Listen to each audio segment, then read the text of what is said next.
Halo, salam jumpa, salam persaudaraan. Kita masih berbicara tentang tugas-tugas pokok para keluarga.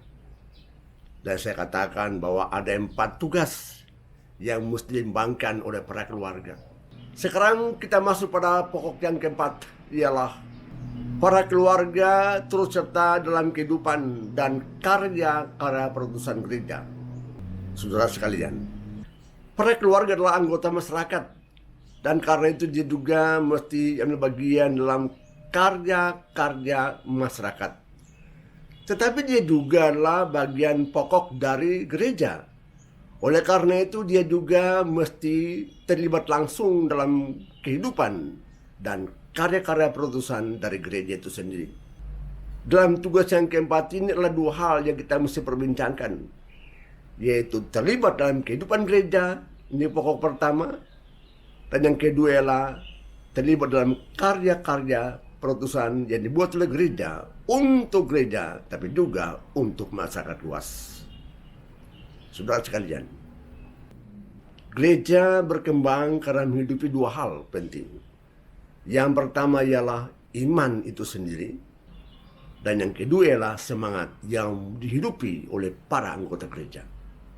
Saudara, iman yang dianuti oleh para keluarga ataukah juga anggota-anggota keluarga bukanlah iman pribadi. Sama sekali tidak boleh mengembangkan iman pribadi, tetapi yang dikembangkan ialah iman gereja yang kemudian dihidupi oleh para anggota keluarga, bahkan juga setiap anggota keluarga itu sendiri. Iman gereja itu mestinya dipahami, dimengerti, dihayati dan hidupi oleh tiap-tiap anggota gereja yang adalah juga anggota-anggota keluarga. Dan karena itu setiap anggota keluarga tidak boleh sekali mengajarkan iman yang salah, yang tidak cocok dengan iman gereja itu sendiri. Kalau diajarkan apa yang bukanlah iman gereja, berarti dia mengajarkan iman yang sesat, dan itu tidak boleh, akan mengacaukan gereja itu sendiri. Sekali lagi, imanmu itu adalah iman gereja, maka bersifat universal. Tinggal tempat, tetap iman yang sama juga dihidupi oleh anggota lain yang ada di tempat lain, di negara lain. Kita bersifat universal, menyatu secara universal. Apakah iman itu? Apa yang kita hidupi selama ini? Apa yang kita imani selama ini? Yang pertama ialah beriman kepada Allah. Dan Allah kita itu adalah Allah Tritunggal yang Maha Kudus. 3 pribadi, tetapi hanya satu Allah. Banyak orang seringkali mengatakan bahwa kita itu percaya pada 3 Allah. Tidak benar. Kita percaya pada satu Allah, tetapi 3 pribadi. Itulah Allah Bapa, Putra, dan Roh Kudus. Kita percaya bahwa Allah Bapa yang adalah Tuhan Allah itu, dialah pencipta segala-galanya di dunia ini. Semua yang kita lihat, semua yang kita bisa pegang dan sebagainya itu semuanya Tuhan Allah yang menciptakan. Yang kita sebut sebagai Allah Bapa itu, dialah pencipta, dialah Maha Kuasa, tetapi juga Dia Maha Kasih, Maha Rahim, yang mencintai tiap-tiap orang, mencintai semua orang yang diciptakan. Tetapi juga kita percaya pada hukum yang kedua, itulah Yesus, yang kita juga sebut sebagai Tuhan. Tuhan Allah Bapa di sorga itu mengutus putranya Yesus Kristus datang ke dunia ini untuk apa? Untuk selamatkan kita umat manusia yang sudah jatuh dalam dosa, telah dikuasai oleh tipu daya muslihat dari setan, iblis, roh jahat itu. Tuhan Yesus datang ke dunia ini semata-mata mau selamatkan kita untuk kembali kepada sang kebenaran, kembali kepada Tuhan Allah, itu Bapa di sorga. Tapi juga kita percaya bahwa Roh Kudus, Roh Ilahi itu, pribadi ketiga itu juga tetap menyatu dengan umat manusia di dunia ini. Untuk apa? Menghantar kita punya pola pikir ini, kita punya hati ini, supaya tetap percaya pada Yesus, tapi juga percaya pada apa yang telah Dia katakan, diajarkan selama ini, agar supaya akhirnya kita semua menyatu dengan Bapa di sorga, Tuhan Allah yang Maha Kuasa dan Maha Rahim itu. Ketiganya kerjasama. Bapa di sorga, Tuhan Yesus, tapi dua Roh Kudus, ketiganya dia bekerja bersama-sama semata-mata untuk keselamatan umat manusia di dunia ini.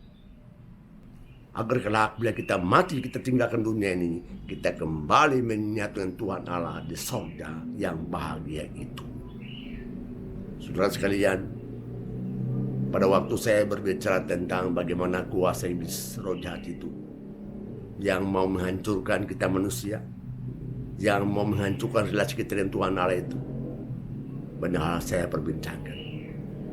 Dan karena itu hendaklah kita percaya bahwa ada Tuhan Allah, ada Yesus, ada Roh Kudus yang senantiasa membimbing kita.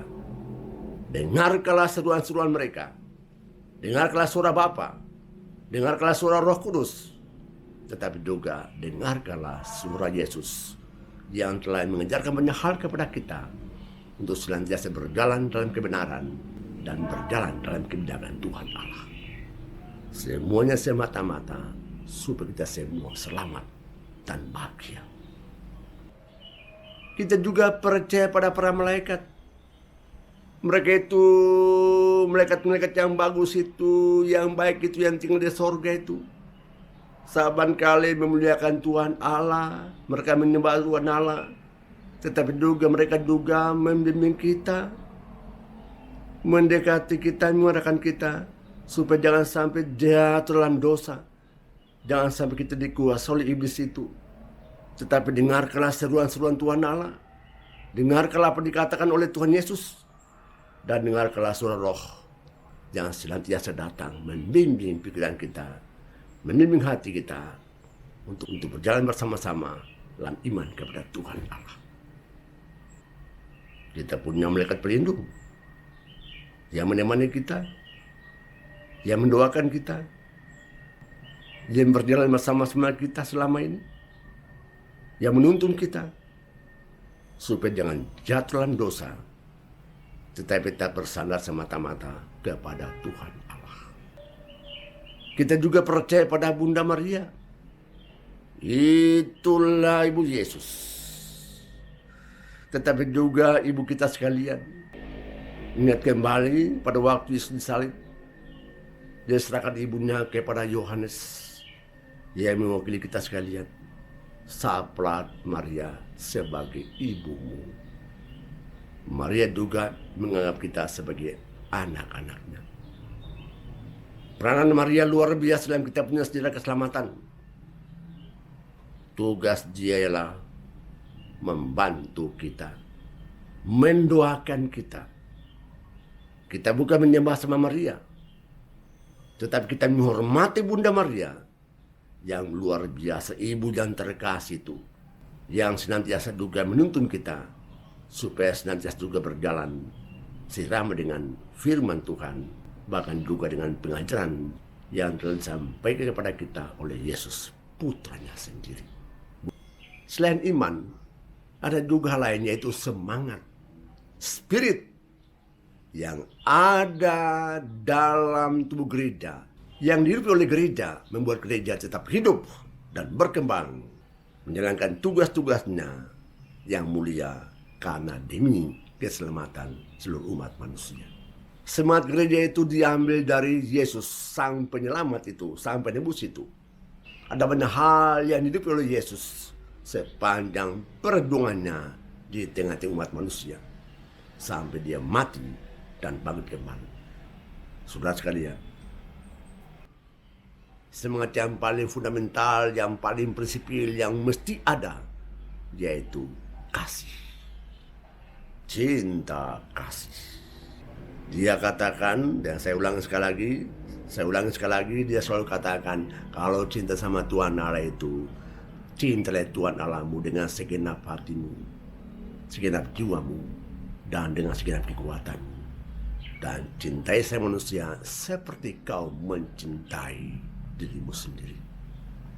Kasih hendaklah seutuhnya ada dalam hatimu, dan kau nyatakan dalam hidupmu sebagai anak Tuhan. Kasih itu dinyatakan juga dalam berbagai macam cara. Pengorbanan. Lihatlah pribadi Yesus. Dia mengorbankan pikirannya. Dia mengorbankan waktunya. Dia mengorbankan pribadinya semata-mata untuk orang lain. Karena dia mencintai orang lain. Dia berbuat seperti Bapa di surga. Punya kehendak, punya kemauan. Dia kemana-mana sambil berbuat baik. Itulah prinsip Yesus. Pikirannya terarah bagaimana dia usahakan supaya manusia bertobat dan percaya kepada Tuhan Allah. Dia berusaha bagaimanakah meyakinkan orang lain bahwa dia datang ke dunia ini semata-mata membawakan kehendak Tuhan untuk mencerahkan pikiran manusia, mengajak manusia untuk bertobat dan kembali kepada Tuhan Allah. Untuk itu dia buat banyak mujizat. Sambil dia mengajar, dia juga buat banyak mujizat. Orang sakit dia sembuhkan. Mata sakit, telinga sakit, dia sembuhkan. Orang lumpuh, dia sembuhkan. Orang mati, dihidupkan. Semuanya dia perbuat semata-mata untuk manusia. Tapi dia bilang begini, kalau kamu percaya sama aku, hendaklah kau juga lakukan apa yang kuperintahkan. Percaya tidak berarti bahwa sekedar ikut sama Tuhan Yesus. Tetapi juga yang pentingnya lakukanlah seperti yang dia bisa perbuat. Yaitu berbuat baik kepada orang-orang lain. Itulah pengorbananmu kepada orang lain. Orang susah, kita tolong. Orang yang minta sesuatu, kita bantu. Orang ingin bertukar pikiran, kita tolong. Kita layani. Dengarkanlah pikiran mereka. Jangan menambah masalah, saudara sekalian. Pemberian diri, pengorbanan diri itulah falsafah kehidupan kita sebagai anak-anak Allah. Jiwa pengorbanan, jiwa penyerahan diri, jiwa melayani semata-mata karena kita mencintai orang itu. Tetapi juga karena itulah perintah Tuhan untuk kita semua. Kalau kita percaya sama Tuhan, itu berarti bahwa kita juga berbuat seperti yang Tuhan punya kehendak. Dan yang dia mau ialah dekatlah dirimu kepada Tuhan Allah.